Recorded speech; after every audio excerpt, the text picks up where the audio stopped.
Hello dear students, कैसे हो आप सब लोग। Welcome to Infinity physics.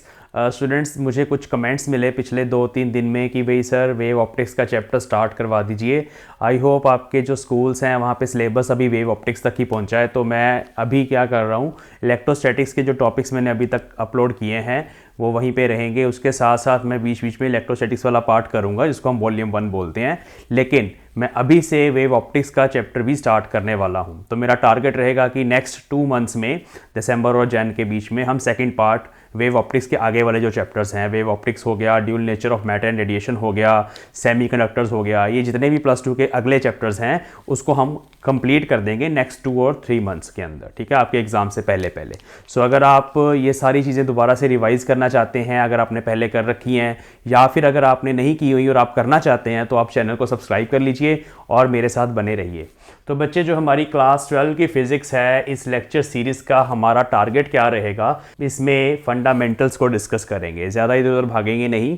मेरा मेन फोकस रहेगा कि आपके बोर्ड एग्जाम्स के लिए पहले जो फंडामेंटल्स होते हैं वो सारे प्रॉपर्ली डिस्कस किए जाएँ। सो हम पहले फंडामेंटल्स को डिस्कस करेंगे, ठीक है। उसके बाद हम important derivations according to the syllabus of CBSE and Punjab school education board, और इसके अलावा और भी जितने भी स्टेट बोर्ड्स हैं उन सब के लिए क्या इंपॉर्टेंट डेरिवेशंस होती हैं, हर किसी चैप्टर में होंगी जो पूछी जाती हैं, उन सब की डेरिवेशंस इस लेक्चर सीरीज में करेंगे। फिर उसके बाद जो short answer type question 1 mark 2 mark question आते हैं जो कॉन्सेप्ट बेस्ड होते हैं। तो अगर आप किसी भी कॉन्सेप्ट को फिजिक्स में अच्छे से समझेंगे, तो अगर कॉन्सेप्ट समझ आ गया तो उसका मतलब है कि आप किसी भी शॉर्ट आंसर टाइप क्वेश्चन को कर लोगे। तो अगर आप ध्यान से लेक्चर सीरीज को फॉलो करोगे, मैं सारे पॉइंट्स बताऊंगा, साथ साथ सैम्पल क्वेश्चंस भी करवाऊंगा आपको, तो आप ये सारे क्वेश्चंस कर पाओगे। इसमें मार्क्स बिल्कुल नहीं कटते अगर आपको आंसर पता है, तो ज़्यादा लिखना भी नहीं पड़ता। लेकिन इसके लिए कॉन्सेप्ट का क्लियर होना बहुत ज़रूरी है। तो हम शॉर्ट आंसर टाइप क्वेश्चंस भी करेंगे, उसके साथ साथ important numerical problems for board exams वो हम करेंगे।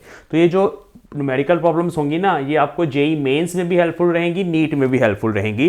जेई एडवांस के लिए नहीं होंगी, ये जेई मेंस तक आप इन प्रॉब्लम्स को करके जा सकते हो। और इसके साथ साथ जो प्रीवियस ईयर क्वेश्चन पेपर हैं हमारे आए हुए पंजाब स्कूल एजुकेशन बोर्ड के और CBSE बोर्ड के, उनको मैं फॉलो करके कुछ क्वेश्चन उसमें से भी करवाया करूंगा।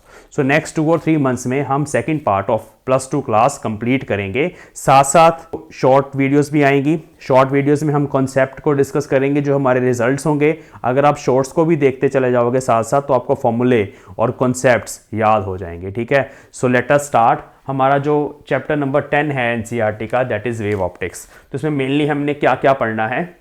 सबसे पहले हम लाइट की हिस्ट्री की बात करेंगे कि लाइट के ऊपर जो रिसर्च हुई है अभी तक वो किस तरह से हुई है, क्योंकि ये इंट्रोडक्शन पार्ट है इस चैप्टर का। इसमें हम देखेंगे कि क्या लाइट वेव होती है या रे होती है या स्ट्रीम ऑफ पार्टिकल्स है, क्योंकि ये जो इससे नेक्स्ट चैप्टर है ना, that is dual nature of light है, ड्यूल नेचर। तो उसमें हम ये डिस्कस करेंगे कि लाइट का एक तरह का बिहेवियर नहीं होता, लाइट का बिहेवियर 2 तरह का होता है। किसी किसी सिचुएशन में लाइट पार्टिकल्स के जैसे बिहेव करती है, फोटॉन्स के बनी हुई ऐसे बिहेव करती है, और किसी किसी एक्सपेरिमेंट में वेव्स के जैसे बिहेव करती है। सो ये चीज़ हम स्टडी करेंगे नेक्स्ट चैप्टर के अंदर। थोड़ा इसको डिस्कस करेंगे किस तरह से हमारी जो है डेवलपमेंट हुई है लाइट के ऊपर। और फिर ये जो ह्यूजेंस प्रिंसिपल है, ये जो ह्यूजन सर हैं, इन्होंने वेव प्रोपेगेशन की हमें पूरी थ्योरी दी है। तो ये कैसे आई थ्योरी, इस थ्योरी के मेन पार्ट्स क्या हैं, ये हमें थ्योरी के एग्जाम में भी पूछा जाएगा। मतलब जब आपका एग्जाम होगा ना +2 का, तो वहाँ पे ह्यूजेंस कंस्ट्रक्शन करके टॉपिक आता है, या Huygens theory of wave propagation करके टॉपिक एग्जाम में पूछा जाता है। तो प्रॉपरली उसका डायग्राम बना के और सारे पॉइंट्स हम आज के लेक्चर में ही डिस्कस करेंगे। फिर इसके अलावा इसी थ्योरी से निकल के आएगा कि ये वेव फ्रंट्स क्या होते हैं। तो different type of wave fronts होते हैं हमारे पास, जिसमें स्फेरिकल वेव फ्रंट है, सिलेंड्रिकल है, प्लेन वेव फ्रंट है। कौन सी सिचुएशन में कौन सा वेव फ्रंट ड्रॉ करना है हमें, 1 मार्क 2 मार्क क्वेश्चंस के लिए ये टॉपिक बहुत ज़्यादा इंपॉर्टेंट है। व्हाट आर वेव फ्रंट्स और क्या उनकी टाइप्स होती हैं, कैसे ड्रॉ करते हैं उनको। उसके बाद नेक्स्ट लेक्चर में, नेक्स्ट लेक्चर नंबर 2 में, मतलब कल जो मैं लेक्चर पोस्ट करूंगा, उसके अंदर हम ये 2 लॉज प्रूव करेंगे जो डायरेक्टली डेरिवेशंस आपके एग्जाम्स में पूछी जाती हैं। तो मैंने बहुत सिंप्लीफाई करके चीज़ों को ड्राइव किया हुआ है, आप एज इट इज़ वहाँ लिख के आएंगे, एग्जाम में आपको फुल मार्क्स मिलेंगे। सो इसमें हमने ये प्रूव करना है कि एंगल आई एंगल आर के बराबर होता है, जो लॉ ऑफ रिफ्लेक्शन है। और दूसरा हमें स्नेल्स लॉ प्रूव करना है, जो रिफ्रैक्शन में हम स्टडी करते हैं। अगर आपने रे ऑप्टिक्स पढ़ा है तो वहाँ आपने रिफ्रैक्शन के टॉपिक में स्नेल्स लॉ पढ़ा है, नहीं पढ़ा तो मैं पढ़ा दूंगा। उसके बाद लास्ट में हम इस चैप्टर के short answer type questions from previous year board exam papers वो हम करेंगे। सो हम इस टॉपिक को अभी स्टार्ट करने वाले हैं। Let us start. तो जो हमारी लाइट की कहानी है, उसमें जब हम लाइट को एक वेव की तरह कंसिडर करते हैं कि लाइट एक वेव जैसी बिहेव करती है, तब वो जो पूरी की पूरी थ्योरी है उसको वेव ऑप्टिक्स बोला जाता है। अभी मैं उस पॉइंट पे आता हूँ। तो जो लाइट की कहानी है वो 1637 में शुरू होती है। डेस्कार्टेस करके एक बंदा था जिन्होंने दी कॉर्पस्कुलर थ्योरी ऑफ लाइट। तो वो लाइट को पार्टिकल्स की स्ट्रीम जैसा बना हुआ मानते थे। उन्होंने एक थ्योरी डेवलप करी और इस थ्योरी की हेल्प से उन्होंने laws of reflection, laws of refraction दोनों को प्रूव कर दिया कि जब लाइट एक मीडियम से दूसरे मीडियम में जाती है वो नॉर्मल की तरफ बेंड हो जाती है। जब लाइट रे किसी एंगल आई पे स्ट्राइक करती है तो एंगल आर पे जाके डिफ्लेक्ट हो जाती है। ये सब कुछ उन्होंने अपनी थ्योरी से प्रूव कर दिया। इसी थ्योरी को बाद में आइजैक न्यूटन ने फर्दर डेवलप किया और इवन ये जो थ्योरी थी बहुत अच्छे से उस टाइम पर लोगों द्वारा एक्सेप्ट करी गई। और लेकिन इसमें ना एक डिस्क्रिपेंसी थी, वो ये थी कि इन्होंने जो चीज़ें मानी थी उसके अकॉर्डिंग ये था कि जब लाइट एक रेयर मीडियम से डेंसर मीडियम में जाती है तो उसकी स्पीड जो है वो बढ़ जाती है। मतलब उल्टा था, एक्चुअली ऐसा नहीं होता। रिफ्रैक्शन में आपने ये पढ़ा है कि जब लाइट रेयर मीडियम से डेंसर में जा रही है, डेंसर का मतलब जहां पे पार्टिकल ज़्यादा डेंस हैं, जो ऑप्टिकली डेंस मीडियम है, उसमें क्या होता है, उसमें लाइट की स्पीड कम हो जाती है ना, and it bends towards the normal. But इस थियोरी में उल्टा था। उसके बाद हमारे पास हाइगन प्रिंसिपल आया। ये जो क्रिस्टियान हाइगन है उन्होंने 1678 में एक वेव थियोरी ऑफ लाइट को प्रपोज किया, लेकिन ये थियोरी जो थी ये एक्सेप्ट नहीं हुई। बेसिकली हमने इस चैप्टर में इसी थियोरी को पढ़ना है। तो फिर पढ़ना क्यों है सर अगर एक्सेप्ट नहीं हुई? इसलिए पढ़ना है क्योंकि इस थियोरी ने सक्सेसफुली हमें ये जो लॉज ऑफ रिफ्लेक्शन और रिफ्रैक्शन है, जो वहाँ पे प्रॉब्लम थी उस थियोरी के अंदर, उसको रिमूव करके प्रूव करके दिया। और ये हमारा सीबीएसई का इंपॉर्टेंट टॉपिक भी है। इस बार हम अभी जो डेरिवेशन करेंगे उसमें हम इसी वेव थियोरी को यूज़ करके I is equal to R prove करेंगे, स्नेल्स लॉ को प्रूव करेंगे, वो आने वाले लेक्चर में हम करेंगे। सो हमने इस चैप्टर में वेव थियोरी ऑफ लाइट को ही पढ़ना है विच इज़ गिवन बाय हाइगन। तो इसमें प्रॉब्लम क्या थी बच्चों? इसमें एक बहुत बड़ी प्रॉब्लम थी कि इन्होंने माना था कि भाई लाइट को ट्रैवल करने के लिए मीडियम चाहिए। अब लाइट को ट्रैवल करने के लिए अगर मीडियम चाहिए तो सन से अर्थ तक लाइट कैसे आती है? वो तो खाली स्पेस है, वैक्यूम है, वहाँ पे तो कोई गैस एग्जिस्ट नहीं करती। ये जो गैसेस होती है ना, एटमॉस्फेयर की गैसेस होती हैं, ये किसी भी ऑब्जेक्ट के पास होती है जिसकी कुछ ग्रेविटेशनल फील्ड हो। जैसे हमारी अर्थ की ग्रेविटेशनल फील्ड है तो वहाँ पे एटमॉस्फेयर उसके पास बाउंड है ड्यू टू ग्रेविटेशनल फोर्स। उसके बाद अगर आप चले जाएंगे, परे चले जाएंगे, तो वो वैक्यूम है, वहाँ पे कोई गैस, कोई पार्टिकल, कुछ नहीं है। सो इन्होंने माना था कि भाई लाइट को ट्रैवल करने के लिए एक मीडियम चाहिए। जैसे अगर आपको मैं बोलूँ कि भाई एक पानी है किसी तालाब के अंदर, उसमें वट्टा फेंकना आपने, तो जब आप वट्टा फेंकते हो तो उसमें ऐसे इस तरह से कंकर फेंकना है आपने, वट्टा मतलब कंकर। तो जब आप कंकर फेंकते हो तो क्या होता है, उसमें इस तरह से रिपल्स जनरेट होते हैं, ऐसे सर्कल से बनने शुरू हो जाते हैं। सो वो जो सर्कल्स हैं किस चीज़ के बन रहे हैं? पानी के जो वाटर के जो मॉलिक्यूल्स हैं उसके बन रहे हैं। और वो जो वेव है, वो जो एनर्जी ट्रांसफर हो रही है, उसी को वेव बोला जाता है, वाटर वेव। तो वही कॉन्सेप्ट को यूज करके wave front theory of light हाइगन ने दी थी 1678 में, जिसको हम इस चैप्टर में पढ़ने वाले हैं। उसके बाद YDSC, Young's double slit experiment, ये इंटरफेरेंस ऑफ लाइट है, ये जो हमारा नेक्स्ट टॉपिक भी है। सो YDSC एक्सपेरिमेंट किया यंग ने 1801 में, और इस एक्सपेरिमेंट में उन्होंने एस्टेब्लिश कर दिया कि जो लाइट का बिहेवियर है वो एक वेव जैसा है। क्योंकि उन्होंने क्या किया, जिस तरह दो साउंड वेव्स की इंटरफेरेंस होती है, जिस तरह पानी के अंदर मैं दो कंकर एक ही टाइम पे फेंकूं तो वहां पे दो तरह के रिपल्स जनरेट होंगे और वो आपस में इंटरसेक्ट करेंगे। जहां जहां इंटरसेक्ट करेंगे वहां वहां पैटर्न कुछ चेंज हो जाएगा। आप ये एक्सपेरिमेंट करके भी देख सकते हो। तो वो जो दो वेव्स आपस में लड़ रही हैं, झगड़ रही हैं, इंटरफेयर कर रही हैं, उस चीज को लाइट के साथ उन्होंने प्रूव कर दिया यंग्स डबल स्लिट एक्सपेरिमेंट में। It is very interesting experiment, हम इसको स्टडी करेंगे अपने आने वाले क्लासेस के अंदर। सो उन्होंने ये एस्टैब्लिश कर दिया कि भाई लाइट का जो नेचर है वो एक वेव जैसा है। मतलब थोड़ी सी सपोर्ट मिली उस टाइम पे, नॉट एक्सेप्टेड था, बट थोड़ी सी सपोर्ट मिली इस थियोरी को कि लाइट को हम एक वेव मान के चल सकते हैं। ठीक है, तो उसमें क्या उन्होंने वेवलेंथ भी कैलकुलेट करी लाइट की, which is very very small, 0.5 micrometre, which is very small. तो उस केस में इतनी स्मॉल वेवलेंथ होने के कारण लाइट को, इस वेव को, जो वैसे वेव है ऐसे, ये तो मैंने काफ़ी बड़ी वेवलेंथ बना दी यहाँ पे, ये बहुत बड़ी बना दी मैंने। Light is a very minute wavelength, it has very small wavelength. तो इतनी स्मॉल वेवलेंथ है तो हम इस वेव को अप्रॉक्सीमेट कर सकते हैं बाय ए रे। अप्रॉक्सीमेट करने का मतलब है क्योंकि ये जो साइज है ना वेवलेंथ का, ये किसी मिरर के साइज से काफ़ी छोटा है। या जिस चीज़ के साथ लाइट ने इंटरेक्ट करना है, किसी मीडियम के साथ करना है, या हम काफ़ी डिस्टेंस पे लाइट को देख रहे हैं, तो उस केस में लाइट को वेव, वो जो वेव है उसको एक रे माना जा सकता है। तो ये पूरी की पूरी थ्योरी, इसको बोला जाता है ज्योमेट्रिकल ऑप्टिक्स, जो आपने आई थिंक पिछली अपने इसका जो चैप्टर नंबर 9 है हमारा CBSE बोर्ड का, NCERT का, उसमें आपने ज्योमेट्रिकल ऑप्टिक्स ही स्टडी करा है।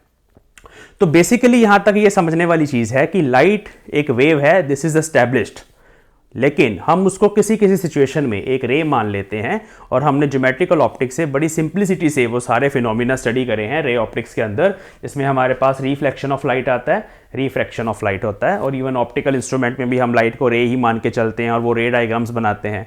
इसको ज्योमेट्रिकल ऑप्टिक्स बोला जाता है। अभी हम जो पढ़ने वाले हैं इस चैप्टर के अंदर, वो ये लाइट के 3 फिनोमिना पढ़ेंगे वेव ऑप्टिक्स के अंदर। ये आपके सिलेबस के अंदर है। एक है इंटरफेरेंस ऑफ लाइट, ये पहले हम थ्योरी को स्टडी कर लें, रीजन थ्योरी को, उसके बाद हम नेक्स्ट चैप्टर में करेंगे इंटरफेरेंस ऑफ लाइट। दूसरा है डाइफ्रैक्शन ऑफ लाइट, तीसरा है पोलराइजेशन ऑफ लाइट। और ये जो पोलराइजेशन ऑफ लाइट है, ये मैक्सवेल की थ्योरी के बाद एक्सप्लेन कर पाए हम, क्योंकि मैक्सवेल ने ये प्रूव कर दिया कि light is electromagnetic wave, it is not a mechanical wave. अब सर इन दोनों में क्या डिफरेंस है? What is electromagnetic wave, what is mechanical wave? देखिए बच्चे, जिस वेव को ट्रैवल करने के लिए मीडियम चाहिए, जो वेव स्ट्रेस और स्ट्रेन की बनी हुई है, बेसिकली मीडियम के पार्टिकल ऐसे कंप्रेस होते हैं, फिर ऐसे एक्सपैंड होते हैं, फिर कंप्रेस होते हैं, तो इस तरह से एनर्जी जो है वो ट्रांसफर करती है। जैसे साउंड वेव है, ऐसे और मैं बोल रहा हूँ ना, तो I am exerting pressure on air molecules, और ये एयर मॉलिक्यूल्स आपके कानों तक पहुंच रहे हैं through your laptop, through your mobile. तो आप देखिए कि ये जो वेव है, साउंड वेव, इसको ट्रैवल करने के लिए मीडियम चाहिए, ये एक मैकेनिकल वेव है। ह्यूजन ने यही माना था कि लाइट को ट्रैवल करने के लिए मीडियम चाहिए। वो मीडियम कौन सा था? उसको बोला जाता था ईथर, और लोगों ने ईथर की एग्जिस्टेंस को भी प्रूव करने की बहुत कोशिश करी कि ये जो ईथर है ये एग्जिस्ट करता है। वहाँ पे एक एक्सपेरिमेंट आया था, Michelson Morley experiment, which was very interesting experiment. आप BSc क्लास में जाके पढ़ेंगे इस एक्सपेरिमेंट को। तो लेकिन ये चीज़ प्रूफ नहीं हो पाई कि ईथर एग्जिस्ट करता है। सो लाइट जो है वेव तो है, इट इज़ करेक्ट, बट इसको ट्रैवल करने के लिए मीडियम नहीं चाहिए। ये एक इलेक्ट्रोमैग्नेटिक वेव है, इसको एक्सप्लेन मैक्सवेल ने किया था।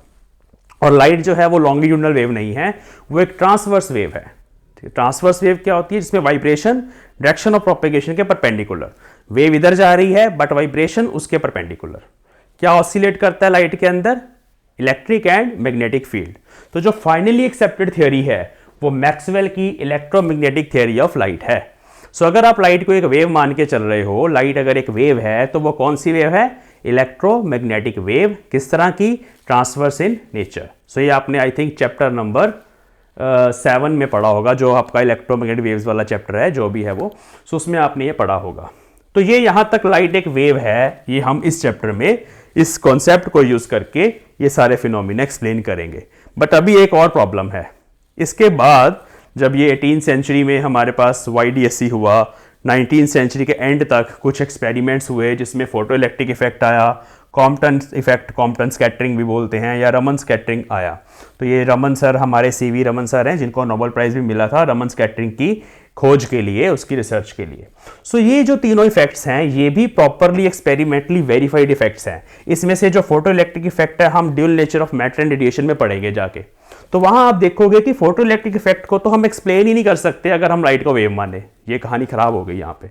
तो फिजिक्स इज वेरी इंटरेस्टिंग। इसमें ना आप जो जैसे डीपली स्टडी करते जाएंगे ना, तो आपको काफ़ी चीज़ें इतने इंटरेस्टिंग लगेंगी कि आप सोचोगे ये कैसे डेवलप होती हैं चीज़ें।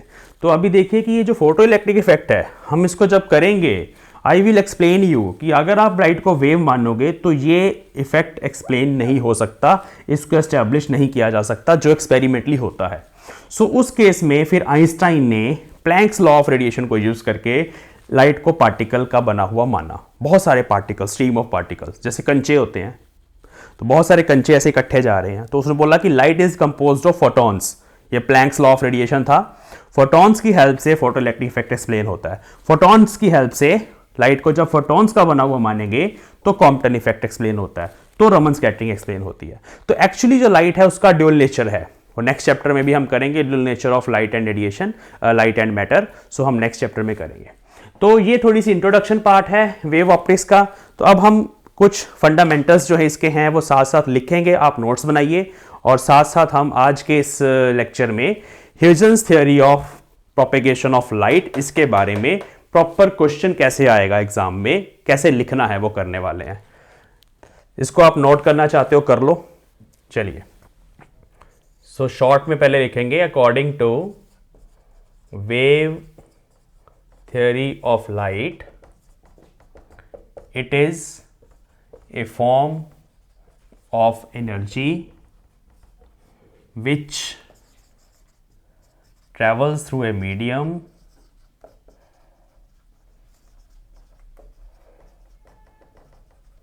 in the form of wave fronts. Number 1. Number 2, the speed of light wave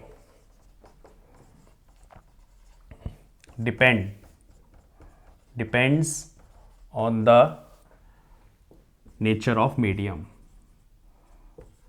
different medium के अंदर लाइट की स्पीड अलग अलग होती है, वो आपने रिफ्रैक्शन में ही पढ़ा है। लाइट ग्लास में चली जाएगी तो स्पीड उसकी थोड़ी कम हो जाती है, जब एयर से ग्लास में जाती है, ग्लास से वाटर में चली जाएगी स्पीड थोड़ी बढ़ जाएगी। सो लाइट की जो स्पीड है वो मीडियम के ऊपर डिपेंड करती है, किस मीडियम के अंदर वो ट्रेवल कर रही है। The shape of wave fronts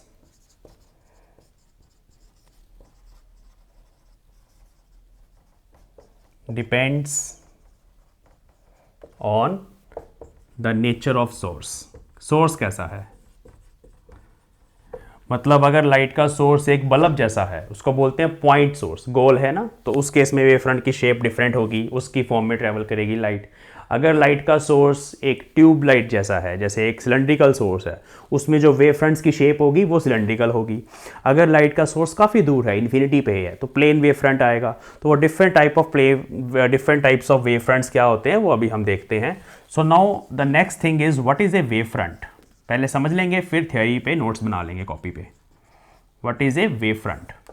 देखो, ये मेरे पास एक बीकर है जिसके अंदर मैंने वाटर रखा हुआ है। बीकर को हम ऊपर से देख रहे हैं, टॉप व्यू। पानी है बीकर के अंदर। अब मैंने यहाँ पे एक वट्टा फेंका, कंकर फेंका, ऐसे जैसे मैंने ऊपर से कंकर ड्रॉप किया वो गिरा और यहाँ से इस तरह से वेव जनरेट हुई ऐसे हर डायरेक्शन के अंदर। इधर नीचे भी जा रही है, इधर भी जा रही है, हर डायरेक्शन के अंदर कैसे जा रही है मैं एक सेट बना के दिखाता हूँ। जैसे मान लो ऐसे कुछ डिस्टर्बेंस जनरेट हुई, वेव मतलब एक डिस्टर्बेंस होती है, वो जनरेट हुई और वो हर डायरेक्शन में ऐसे ट्रैवल कर रही है लाइक दिस। आप इसको रे से भी बना सकते हो, मैं वेव की फॉर्म में बना रहा हूँ सिर्फ समझाने के लिए। और ये जो डिस्टर्बेंस है एक ही टाइम पे हर डायरेक्शन में ऐसे ट्रैवल कर रही है। और अगर आप पानी को देखोगे तो आपको ऐसे इस तरह से सर्कल की फॉर्म में ऐसे शेप्स नज़र आएंगी, वेव की शेप्स नज़र आएंगी। अब मैं यहाँ पे ये जो वाइब्रेशंस हैं पानी के मॉलिक्यूल्स की, अगर मैं वहाँ पे कुछ पार्टिकल्स इस तरह के पकड़ लूँ, इस तरह के पार्टिकल्स को कनेक्ट कर दूँ जिनका सेम फेज़ है। अब फेज़ क्या होता है, देखिए अगर ये वेव है ना, ऐसे ये वेव है, तो आप इमेजिन करिए ऐसे ऐसे वेव ट्रैवल कर रही है। सो ये सारे पार्टिकल जो एक्सट्रीम पे हैं सारे ऊपर हैं अभी इस टाइम पे, पर्टिकुलर टाइम टी पे हमने ऐसे फोटो खींची वेव की और ये इस तरह से हमें नज़र आ गई। सो ये जो पार्टिकल्स ऊपर हैं जो सारे हाईएस्ट पॉइंट पे हैं उनका सेम फेज़ है। ये सारे पार्टिकल्स जो ऐसे नीचे की तरफ वेव जा रही है उनका भी सेम फेज़ है। ये नीचे वाले पार्टिकल्स उनका भी सेम फेज़ है। तो ये सारे सेम फेज़ के पार्टिकल्स हैं। फेज़ का मतलब होता है कि वो जो डिस्टर्बेंस है वो टाइम के साथ किस तरह से चेंज हो रही है। सो सेम फेज़ वाले पार्टिकल्स को अगर मैं ऐसे कनेक्ट कर दूं, ऐसे यहाँ पे कनेक्ट करते हैं, मान लो ये वाले पॉइंट्स मैंने उठा लिए, समझ भी लो, फिर अभी डेफिनेशन भी लिखवा दूंगा मैं। तो ये जैसे पॉइंट्स हैं, सो इनको जब आप ऐसे कनेक्ट कर दो, यहाँ पे अगर आप पानी के ऊपर कनेक्ट करोगे ना, वाटर के ऊपर ऐसे सर्कल सा बनेगा, और भी आगे भी होंगे, यहाँ पीछे भी हैं ऐसे, तो ये सर्कल सा बना है। सो ये जो रिपल्स जनरेट हुई हैं उसके इस तरह से एक्सपेंशन हो रहा है और सेम फेज वाले पार्टिकल्स को मैं लोकेट कर रहा हूँ। सो वो लोकेट करने के बाद उसका जो पाथ बनेगा उसको बोला जाता है लोकस। ये ना थोड़ा टेक्निकल वर्ड है, याद रखना। सो वो जो लोकस होता है, locus of all the particles of medium which are vibrating in same phase, जो पर्टिकुलर टाइम टी पे सेम फेज के अंदर है, उसको बोला जाता है वेव फ्रंट। तो सिंपल डेफिनेशन है, एग्जाम में लिखने के लिए याद रखना, डायग्राम बना सकते हैं। So it is locus. Locus का मतलब होता है जो पाथ आपने कनेक्ट करके बनाया। पाथ हो सकता है, सरफेस भी हो सकता है। locus of all the points of medium which are vibrating in same phase, या ना फेज है, ये फेज बोलते हैं इसको, same phase is called wave front. तो ये डेफिनेशन अच्छे से कर लेना, एग्जाम में डायरेक्टली पूछी जा सकती है। सो टाइप्स क्या होते हैं वेव फ्रंट्स के? टाइप्स, सबसे पहला spherical wave fronts, spherical wave front.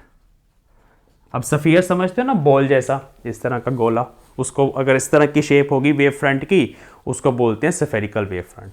तो सिंपल डेफिनेशन यहां पे बन जाएगी सेम ऐसे ही, the locus of all the points of medium near a point source. बस ये ऐड करना है, क्योंकि जब पॉइंट सोर्स होता है, इस तरह का छोटा सा लाइट का बल्ब है, ऐसे लाइट जल रही है इसके अराउंड, तो जब पॉइंट सोर्स होगा उस केस में जो शेप बनेगी सारे पॉइंट्स को ज्वाइन करने के बाद वो स्फेरिकल बनेगी। So the locus of all the points of medium near a point source which vibrate in same phase. तो मैं बहुत सिंपल लैंग्वेज में आपको ये नोट्स लिखवाऊंगा, आप एग्जाम में लिख के आएंगे और डायरेक्टली होगा। सो अगर आपको पूछा जाए कि स्फेरिकल वेव फ्रंट के लिए सोर्स कैसा होता है लाइट का, तो आप बोलोगे पॉइंट सोर्स होता है। यहां से ये भी क्वेश्चन दूसरी तरह से पूछा जा सकता है। इसके अगर डायग्राम बनाना है तो यहाँ पे ऐसे लाइट का सोर्स बनाएंगे, और ये मैं अभी रेज बना रहा हूँ, वहाँ मैंने वेव्स बनाई थी समझाने के लिए, ये उस में से जो लाइट की रेज निकल रही हैं सोर्स में से, ये मैंने बनाई है। अब ये हवा में ऐसे पॉइंट सोर्स है ना, तो जो रेज हैं वो 3D के अंदर हर किसी डायरेक्शन में जाएंगी। जैसे चार्ज की इलेक्ट्रिक फील्ड होती है 3D के अंदर, हर किसी डायरेक्शन में, बाहर भी आ रही है, पीछे भी, इधर भी, ऐसे भी, ऐसे भी। तो ये वही चीज़ है, लेकिन मैंने पेपर के ऊपर बनाया तो ऐसा नज़र आएगा। सो ये रेज हैं लाइट की, और वेव फ्रंट बनेगा स्फेरिकल, ऐसे सफ़ियर, फिर अगला सफ़ियर। और सर क्या स्पेसिंग सेम रखनी है? ये सब चीज़ें अभी आगे जाके डिस्कस होगी जब हम वेव थ्योरी पढ़ेंगे। तो ऐसे, ठीक है। सो ये जो सफ़ियर्स बनाया मैंने, इनको बोला जाता है spherical wave fronts, spherical wave fronts. और ये रे की डायरेक्शन है लाइट की प्रॉपर, ऐसे एरो लगा सकते हैं इसके ऊपर। सेम डायग्राम आप पॉइंट चार्ज का इलेक्ट्रिक इक्विपोटेंशियल सरफेसेस जब बनाते थे और इलेक्ट्रिक फील्ड लाइंस जब बनाते थे, सेम वैसा ही डायग्राम है। तो मतलब फिजिक्स के अंदर एनालॉजीज होती हैं, एक चीज़ दूसरे से रिलेटेड होती है। तो ये बन गया spherical wave front which is for point source. अब दूसरी टाइप इसके अंदर पूछी जा सकती है सिलेंड्रिकल वेव फ्रंट। तो second type is cylindrical wave front. तो आपको नाम से पता चल रहा होगा सिलेंडर क्या होता है, जैसे ये स्केच है, ये सिलेंड्रिकल शेप का है। अगर कोई लीनियर सोर्स होगा लाइट का, लीनियर मतलब एक लाइन जैसा, जैसे ट्यूबलाइट होती है ना, वाइट कलर की ट्यूबलाइट आपके घर में लगी होती है कमरों के अंदर, वो एक सिलेंड्रिकल सोर्स ऑफ लाइट है। उसके अराउंड जो लाइट के वेव फ्रंट्स होंगे आपको नज़र नहीं आएंगे, बट जो उसके अराउंड लाइट के वेव फ्रंट्स है जिससे लाइट प्रोपेगेट करके आपकी आंखों तक आ रही है, ह्यूजन की थियरी के अकॉर्डिंग वो सिलेंड्रिकल वेव फ्रंट्स होते हैं। तो ये ह्यूजन्स कंस्ट्रक्शन का भी पूरा टॉपिक आता है, इससे आगे हम वही करेंगे, एग्जाम में पूछा जाता है। तो सिलेंड्रिकल वेव फ्रंट्स की अगर डेफिनेशन आपको पूछी जाए, what are cylindrical wave fronts, तो आप क्या लिखोगे? Let us not waste the time, the locus of all the points near a linear source of light. बस इतना सा चेंज करना है, लीनियर सोर्स ऑफ लाइट, और बाकी खत्म। Is called which are vibrating in same phase. So ये cylindrical wave front हो गया। इसका डायग्राम सर अगर बनाना पड़े तो कैसा होगा? ये मैंने लीनियर सोर्स ऑफ लाइट बना दिया, इसमें से लाइट की रेज ऐसे बना दो, 3-4 डायरेक्शन में शो कर दो, वैसे तो बहुत सारी हैं। इसके अराउंड सिलेंडर बना दो, ये सिलेंडर ऐसे नीचे तक कंप्लीट कर दो, ऐसे कहीं और भी बना दो रेज, 2-3 जगह बना दो ऐसे। सो ये रेज हैं।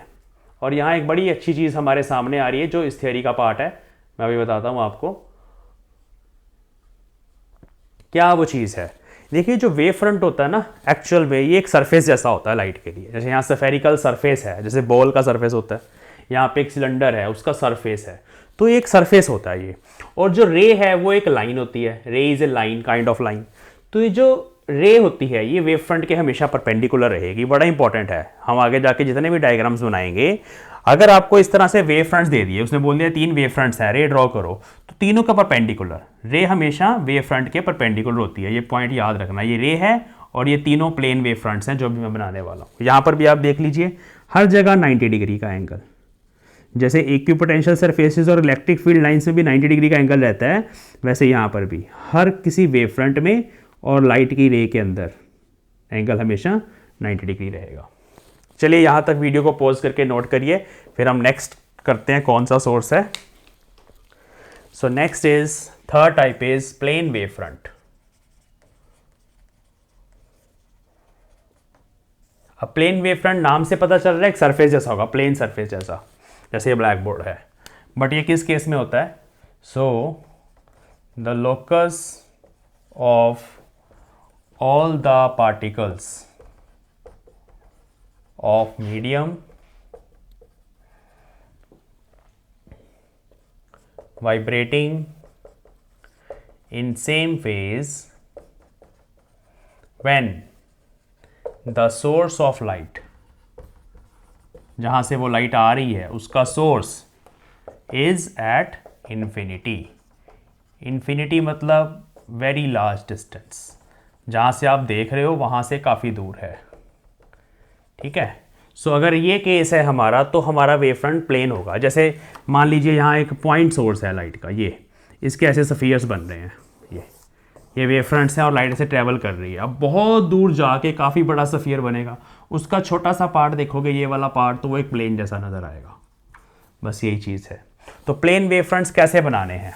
प्लेन वेव फ्रंट्स को अगर आपने ड्रॉ करना है तो इस तरह से रेज बना देंगे लाइक दिस। ये लाइट की रेज हैं, बीम ऑफ लाइट कह सकते हो। और प्लेन वेव फ्रंट हम आगे आने वाले टॉपिक्स में ऐसे रिप्रेजेंट करेंगे। बस ये रेड लाइंस जो हैं ये प्लेन वेव फ्रंट्स हैं। जब तक मीडियम नहीं चेंज होता, ये spacing between the wave front same रहेगी, हर जगह डी रहेगा, जब तक मीडियम नहीं चेंज होता। अगर लाइट रेज किसी दूसरे मीडियम में चली जाती हैं, डेंसर मीडियम के अंदर, तो ये वेव फ्रंट्स पास पास आ जाते हैं। जब लाइट रे किसी रेयर मीडियम के अंदर चली जाती है, रेयर मीडियम का मतलब है भाई ग्लास में से आई और एयर में चली गई। इमेजिन करो, ग्लास में से आई, ग्लास मतलब स्लैब है ग्लास की, उसमें से आई और एयर में चली गई, तब वेव फ्रंट दूर दूर हो जाएंगे एक दूसरे से। तो ये कॉन्सेप्ट याद रखना है। अभी मैं लिखवाता हूँ ये वाले पॉइंट्स भी, ठीक है। तो these are plane wave fronts. एक और डायग्राम बना सकते हैं।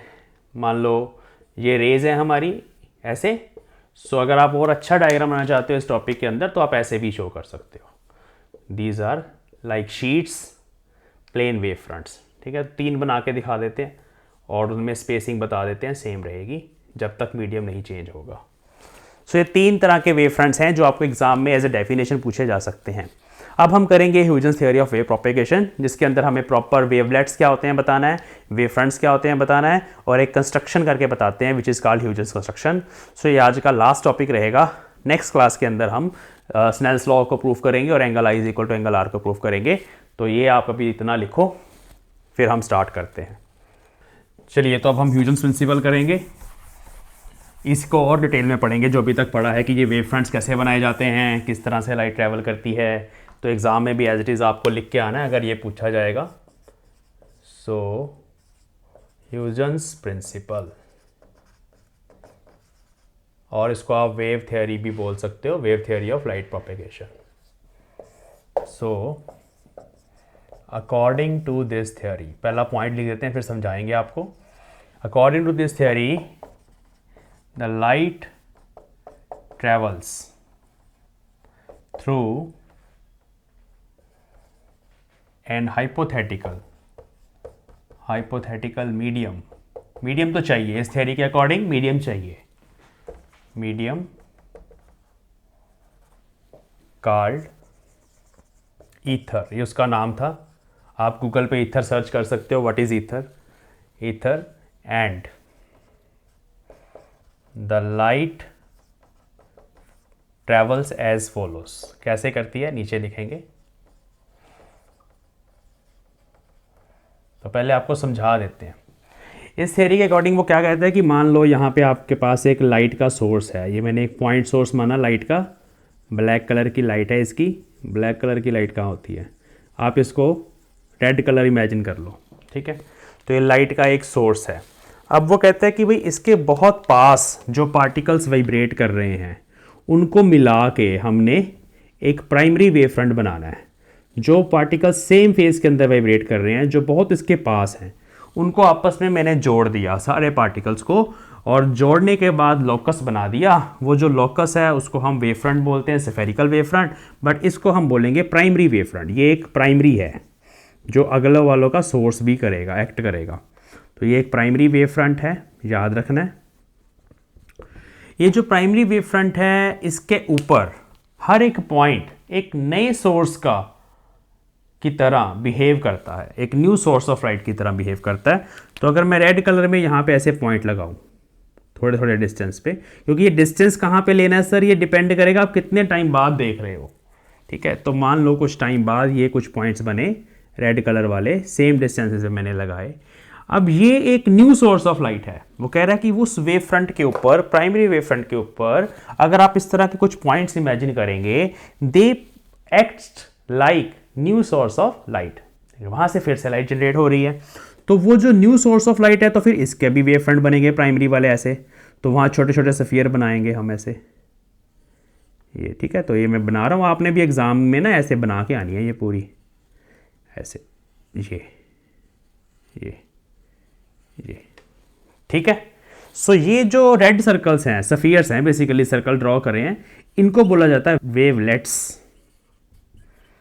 वेवलेट का मतलब वो जो न्यू सोर्स ऑफ लाइट था उसके अराउंड हमने फिर से सेम फेज वाले पॉइंट्स को लोकेट किया और छोटे छोटे सफियर ड्रॉ कर दिए। They are called wavelets. अब इनको अगर मैं इनके सरफेसेस को ऐसे ज्वाइन कर दूं, यहां पे सारे सरफेसेस के ऊपर, सारे वेवलेट्स के ऊपर हमने ऐसे टेंजेंशियल सरफेस बनाया एक। ये जो नया वाला टेंजेंशियल सरफेस है, this is called secondary wave front. तो अगर आप समझ लेंगे फिर लिखना आसान हो जाएगा, एग्जाम में तो लिख के आना पड़ेगा। तो इसको बोला जाता है secondary wavelet, wave front, secondary wave front. Wavelet सिर्फ यहाँ पे यूज़ करना है छोटे छोटे सर्कल्स के लिए। अब आगे बढ़ते हैं। इसके बाद जब फर्दर हम लाइट को प्रोपेगेशन की बात करेंगे तो फर्दर फिर से इस पे पॉइंट्स बनेंगे ऐसे। Again each point on this secondary wave front acts like new source of disturbance. तो वहाँ से जो पॉइंट्स बने हैं ये नई डिस्टर्बेंस को जनरेट कर रहे हैं मीडियम के अंदर, क्योंकि मीडियम इमेजिन कर लो, ये सारा मीडियम इसके अराउंड ईथर है जिसकी मैंने अभी बात करी है, उसके अंदर सारा कुछ हो रहा है। ईथर के ही पार्टिकल्स हैं जिनकी हम बात कर रहे हैं। हालांकि बाद में ये चीज़ प्रूफ हो गई कि ईथर तो एग्जिस्ट ही नहीं करता, तो इसलिए फिर ये थियरी जो फिर डिस्कार्ड कर दी गई थी। चलिए, तो अब इसके बाद फिर से यहाँ बनेंगे ऐसे, इस तरह से ना, इस तरह से फिर से बनेंगे डिफरेंट तरह के। ब्लू कलर में मैंने बना दिए ऐसे सफियर्स, ठीक है। तो ऐसे मैंने कुछ बना देता हूँ, बाकी पीछे रहने देते हैं। सो ये नए वाले वेव फ्रंट्स बन गए। इनको ज्वाइन करने के बाद ऐसे इनके ऊपर भी अगर मैं एक ऐसे टेंजेंशियल सरफेस बना दूँ, इसको क्या बोल रहा हूँ मैं, ये जो मैं नया वाला सरफेस बना रहा हूँ इसको मैं बोल रहा हूँ tangential surface. Tangential surface, tangential to what, tangential to all the wavelets. तो ये एक नया वेव फ्रंट बनेगा सेकेंडरी के बाद, नेक्स्ट सेकेंडरी वेव फ्रंट बन गया। तो इस तरह से ये ऐसे ट्रैवल करती जाती है। इमेजिन करिए इसको एनिमेशन की तरह, ऐसे लाइट का सोर्स जैसे ही ऑन किया छोटे छोटे गोले बनने शुरू हुए ऐसे, उसी टाइम नेक्स्ट, उसी टाइम नेक्स्ट, इस तरह से। अब इसकी रेडियस कितनी होगी, अगर हम किसी वेव फ्रंट या वेवलेट की रेडियस की बात करें, जैसे यहाँ पे हमारा सोर्स था, ये मान लो रेड वाला सोर्स है, तो इसकी एक रेडियस होगी ना। ये सर अगर सफ़ियर बना रहे हो तो सफ़ियर की रेडियस तो होगी। तो ये जो रेडियस होती है आर, ये सी टी के बराबर होती है। C is the speed of light, T is the time after which you are observing the wave fronts. तो सिंपल सी बात है, डिस्टेंस निकालना है, स्पीड इनटू टाइम, तो ये सी टी के बराबर होती है। तो इस तरह ही अगर मैं नई वाली रेडियस की बात करूँ, सर यहाँ से लेके यहाँ तक बताओ कितनी है, तो ये होगा सी टाइम्स ये वाला टाइम, सी इंटू टी। अब टी टू ले लो, ये बड़ा वाला टाइम। जितनी देर बाद भी आप उसको देखोगे उतना बड़ा वेव फ्रंट आपको नज़र आएगा। वैसे नज़र नहीं आता, ये सिर्फ एक ज्योमेट्रिकल कंस्ट्रक्शन है उस प्रोपेगेशन ऑफ लाइट को समझने के लिए। तो ये ह्यूजन की थ्योरी है। अब इसको हमें लिखना कैसे है, इस डायग्राम को आप एग्जाम में जब बनाएंगे थोड़ा बड़ा बनाना, ठीक है। तो ये उसमें हम ऐसे ही बना के आएंगे। फिर फर्दर उसके बाद एक और वेव फ्रंट हम यहाँ शो कर सकते हैं, फिर एक और वेव फ्रंट शो कर सकते हैं। वैसे स्फेरिकल पूरी चारों तरफ बनेंगे। अब हम ये पॉइंट्स लिख लेते हैं। सो पहला पॉइंट है all the particles which are vibrating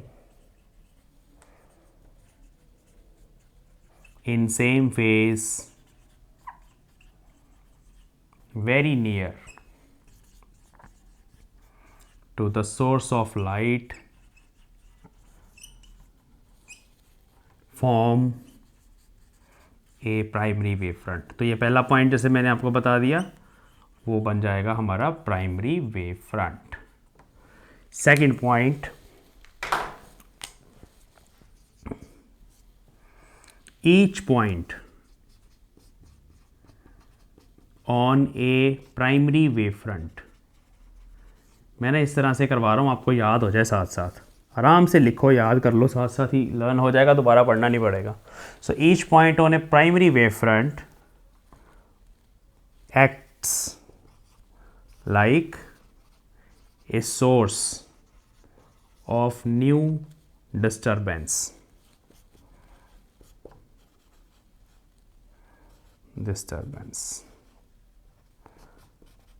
They form new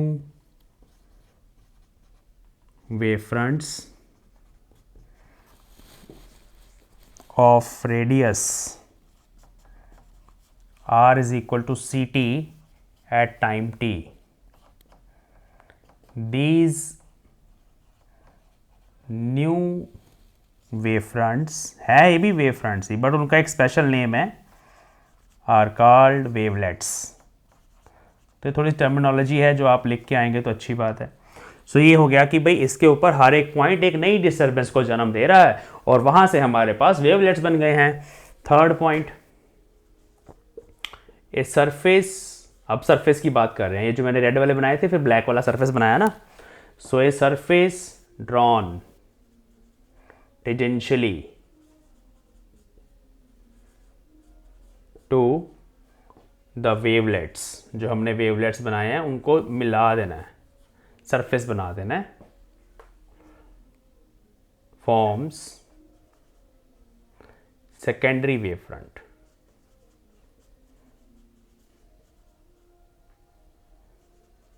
ठीक है जी, तो ये नेक्स्ट पॉइंट हो गया। सो इन दिस वे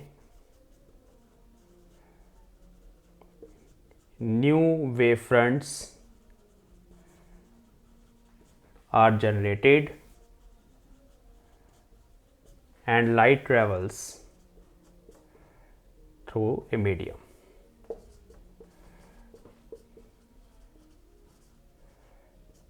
ठीक है, तो ये आप सारे पॉइंट्स छोटा सा लिखवाया मैंने, ज़्यादा नहीं लिखने की ज़रूरत होती। बट अगर आपको ह्यूजेंस प्रिंसिपल या wave theory of light propagation आ जाए तो उसमें आपने ये डायग्राम बनाना है, एक डायग्राम और ऐड करना है इसके अंदर। अगर हमारे पास लीनियर सोर्स होगा लाइट का, इसके अराउंड इस तरह से सबसे पहले वाला जो हमारा वेव फ्रंट बना, ये सारे पॉइंट्स का लोकस बना रहा हूँ मैं जो सेम फेज के अंदर वाइब्रेट कर रहे हैं। तो ये लीनियर सोर्स ऑफ लाइट है, बीच वाली लाइन, उसके अराउंड एक सिलेंड्रिकल वेव फ्रंट मैंने बनाया है, ये प्राइमरी वाला है। फिर आपने इसके एक ही साइड पे शो करना है, वैसे दोनों तरफ चला जाएगा इजी करने के लिए। तो अब यहाँ पर हर एक point acts like source of new disturbance, तो यहाँ पर ऐसे पॉइंट्स लगा देंगे। अब इसके अराउंड जो वेवलेट्स बनने हैं बच्चे, वेवलेट्स स्फेरिकल शेप के ही बनने हैं, इसीलिए उसका नाम वेवलेट रखा है। तो यहाँ ऐसे सफियर्स ही बनाने हैं आपको, और इनका फिर हम सरफेस टच करके बनाएंगे। हम आफ्टर टाइम टी देख रहे हैं ना, तो ये radius R is equal to C T होगी। मैं यहाँ सी टी लिख देता हूँ छोटा सा, सी टी, ये रेडियस भी सी टी। सो जब भी आप देखोगे टी टाइम के बाद उतनी रेडियस आपको नज़र आएगी, उतने बड़े बड़े वेवलेट्स होंगे। वैसे बहुत छोटे बनाते हैं हम ये, तो इस तरह से सर्कल्स बन रहे हैं। यहाँ पे आपको सर्कल नज़र आ रहे हैं, बेसिकली सफ़ियर है ये। तो बनाने टाइम सर्कल हैं, इमेजिन करते टाइम सफ़ियर्स हैं। अब इसको फिर इनके ऊपर हम एक टेंजेंशियल सरफेस से बना देंगे, ऐसे सीधा ही बनेगा टेंजेंशियल सरफेस। इन सबको टच करके जा रहा है, जहाँ नहीं टच कर रहा करवा देते हैं धक्के से। चलो आप करवा देना, पेंसिल से बनाना, इसमें गलती ना हो, ठीक है। तो ये एक नया वेव फ्रंट बन गया। ये जो नया वेव फ्रंट है ये सेकेंडरी है, इससे आगे मत जाना, और रेज को ऐसे शो कर देना कि भाई इस तरह से लाइट की रेज जो हैं वो जा रही हैं और लाइट जो है ऐसे प्रोपेगेट कर रही है। तो सिर्फ इस डायरेक्शन के अंदर नहीं करेगी, याद रखना, इधर भी करेगी, दोनों तरफ करेगी, तीनों तरफ करेगी, चारों तरफ करेगी, 3D के अंदर हर तरफ करेगी। सो इस तरह से ये डायग्राम आप बना सकते हैं for Huygens principle, Huygens construction and all these kind of problems, कुछ भी पूछा जाए इससे रिलेटेड आप बता सकते हैं। तो मेन मेन चीज़ें मैंने बता दी हैं, अब इसको नोट डाउन कर लो, फिर मैं कुछ इंपॉर्टेंट पॉइंट्स बताऊंगा वेव फ्रंट्स के बारे में जो हमें प्रॉब्लम सॉल्व करने के लिए काम आएंगी। इसको आप नोट डाउन कर लो।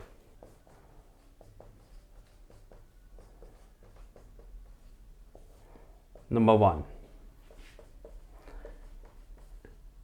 The separation between two wave fronts remain same in an homogeneous isotropic medium। ठीक है, यहाँ पे ऐड कर देते हैं as long as medium remains same। बात वही है बट थोड़ा इजी लैंग्वेज में, medium remains same। क्या मतलब है इसका?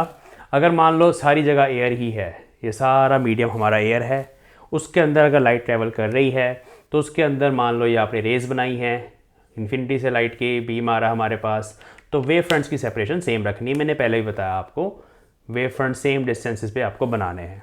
जब तक मीडियम चेंज नहीं होता सेम डिस्टेंस पे रहेंगे, और डिपेंड करेगी सेपरेशन की मीडियम कैसा है। अलग अलग मीडियम में अलग अलग रहेगी। होमोजीनियस का मतलब होता है जिस मीडियम की डेंसिटी हर जगह सेम हो, चेंज ना हो।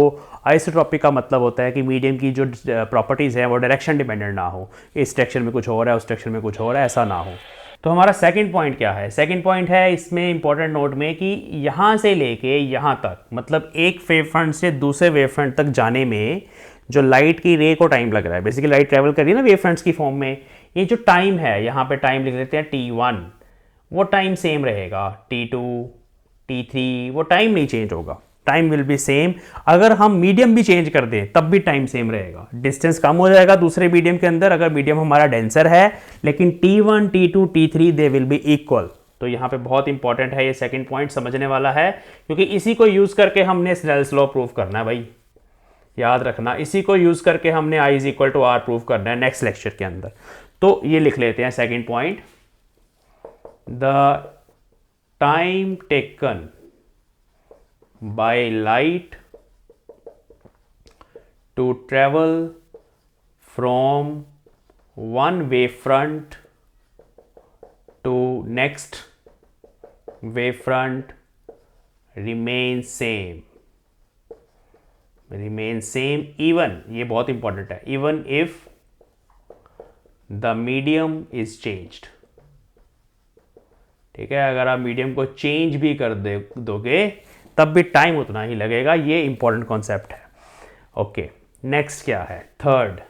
Third point is rays are always drawn perpendicular to wave fronts. उल्टा भी लिख सकते हैं, अगर वेव फ्रंट्स ड्रॉ करने हैं, रेज आपको दी हुई हैं, they are always draw perpendicular to rays. हर पॉइंट पे रे वेव फ्रंट के परपेंडिकुलर ही होगी, इसको याद रखना। And the last point is the spacing, separation की बात कर रहा हूं, the spacing between wave fronts in a denser medium, optically denser है बेसिकली, वो आपको पता है, रिफ्रैक्शन में पढ़ा होगा, इन a denser medium is smaller as compared to wave fronts in a rarer medium। तो ये ना पॉइंट्स क्यों लिख रहा हूं मैं, ताकि आपके अच्छे से नोट्स बन जाएं।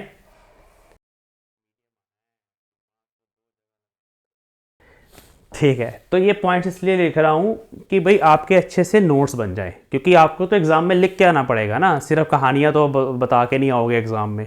सो इसलिए आप भी कॉपी पे नोट्स बनाओ साथ साथ।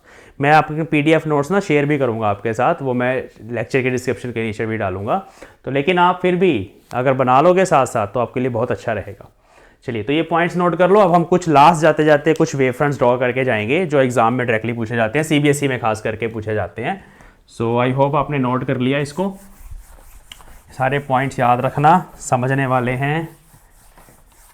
लास्ट पॉइंट का एक डायग्राम बनाना रह गया, वो मैं बना देता हूँ। जैसे मान लो ये ग्लास स्लैब है, तो उसके अंदर मान लो ये हमारे वेव फ्रंट्स आ रहे हैं, ये क्या बना दिया सर, ये वेव फ्रंट्स हैं, क्योंकि रे ऐसे आती थी लाइट की, आपने बनाया होगा लास्ट चैप्टर में, रिफ्रैक्शन ऐसे रे ऑफ लाइट आई, ये हमारा नॉर्मल है, फिर नॉर्मल की तरफ बेंड हो जाती है ऐसे रे ऑफ लाइट, वो आपने पढ़ा है ना। तो अब ये वेव फ्रंट्स हैं, क्योंकि हमने उसके परपेंडिकुलर इस तरह से जो लाइंस लगाई हैं बेसिकली प्लेन सरफेसेस हैं, लाइट हमारी इन्फिनिटी से आ रही है। सो आप एक लाइट रे की जगह 2-3 भी शो कर सकते हैं। मान लो एक लाइट रे सेम कलर से लेते रेड से, मान लो एक लाइट रे यहाँ पे गिरी और एक लाइट रे यहाँ पे गिरी, एंगल हर जगह सेम बनेगा। अब ये सारे की सारी नॉर्मल की तरफ बेंड हो जाएंगी, क्योंकि लाइट एयर से ग्लास के अंदर जा रही है। ये मीडियम रेयरर है, ऑप्टिकली रेयरर मीडियम, ये डेंसर है। अब इसके अंदर जब लाइट ट्रैवल करेगी जाएगी, तो मैं ब्लैक में ड्रॉ कर रहा हूँ दूसरे मीडियम में, they will bend like this, सारी ऐसी रहेंगी एक दूसरे के पैरेलल। अब इसके अंदर वेव फ्रंट्स कैसे बनाने हैं दूसरे मीडियम के अंदर। सो यहाँ पे अगर आपने वेव फ्रंट्स बनाने हैं तो इस पॉइंट से शुरू कर लो, ये पहला बना दिया मैंने, ध्यान रखना परपेंडिकुलर लगे। दूसरा इसके पास बनाना है, तीसरा इसके पास बनाना है। तो ये डायग्राम वैसे भी पूछ लिया जाता है डायरेक्टली, क्या है diagram, draw wave fronts for refraction by glass slab. अगर ऐसे पूछ लिया जाए तब भी यही बनना है, और उस पॉइंट के साथ तो है ये जो मैंने अभी लिखा था। सो क्या फ़र्क लग रहा है आपको, देखो ना यहाँ दूर दूर बनाए हैं थोड़े से, ये स्पेसिंग थोड़ी ज़्यादा है, लास्ट वाला हमारा, चलो तो ये थोड़ी स्पेसिंग ज़्यादा है, डी ये थोड़ी छोटी है, पास पास बनाए ए। सो डी इज़ ग्रेटर देन ए। जहाँ स्पेसिंग ज़्यादा होगी मीडियम रेयरर होगा, जहाँ स्पेसिंग कम बनाओगे वेव फ्रंट्स के बीच में वो मीडियम डेंसर होगा, तो इसका ध्यान रखना। तो ये फर्स्ट एग्जांपल है wave propagation of light, wave theory of propagation of light की। नेक्स्ट एग्जांपल है हमारे पास, अगर मान लो हमारे पास एक लेंस है, इसमें से वेव फ्रंट कैसे बनाने हैं। ये लेंस है, लेंस से रिफ्लेक्शन शो करनी है हमें। सो हम पहले रेज बना लेते हैं। आपको पता ही है कि अगर पैरेलल बीम ऑफ लाइट ऐसे आए लेंस के केस में, तो वो यहाँ फोकस होता है एक पॉइंट जहाँ पे पूरी की पूरा बीम जो है वो कन्वर्ज हो जाता है। तो यहाँ पे वेव फ्रंट्स भी कन्वर्जिंग होंगे। कैसे होंगे वेव फ्रंट्स, पीछे से तो ऐसे पैरेलल आएंगे, यहाँ तक बनाने हैं, लेंस के अंदर नहीं बनाने, थिन लेंस है, ठीक है। तो ये स्पेसिंग सेम रखना, अगर यहाँ सेम नहीं भी बनी आपने एग्ज़ाम में ध्यान देना है सेम रखना। अब जब लाइट ऐसे बेंड हो रही है तो ये तो पॉइंट सोर्स बन गया ना, ये पॉइंट सोर्स है, तो यहाँ पे वेव फ्रंट स्फेरिकल बनेंगे ऐसे, थोड़ा पार्ट ही बनाना, सारे नहीं बनाने।